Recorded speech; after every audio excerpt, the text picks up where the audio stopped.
અને આ વિસ્તૃત કારોબારીમાં ઉપસ્થિત ગળેશ્વર વિસ્તારના વડીલો, આગેવાનો, યુવાનો,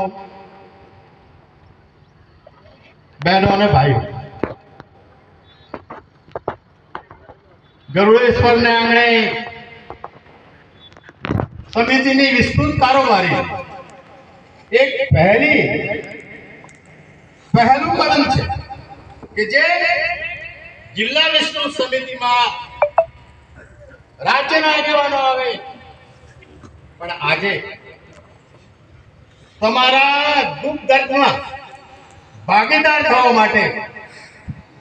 આપણા કોંગ્રેસના પ્રમુખ સાહેબ આવે અને બીજા ધારાસભ્યો આવે, એ ખૂબ મોટી વાત છે, ખૂબ મોટી વાત.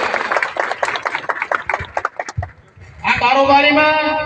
જે કંઈ પ્રશ્નો રજૂ થશે એ તો આદરણીય શક્તિસિંહજી ગોહિલ સાહેબ અને માન્ય ધારાસભ્યશ્રી એમના પ્રવચનમાં કહેશે. પણ હું જ્યારે ધારાસભ્ય હતો, આમ તો હું 1980 થી ધારાસભ્ય સાહેબ, 4 ટર્મ હું રહ્યો છું. આ વિસ્તારના જે કંઈ પ્રશ્નો છે એનાથી હું પરિચિત છું, પણ એમાં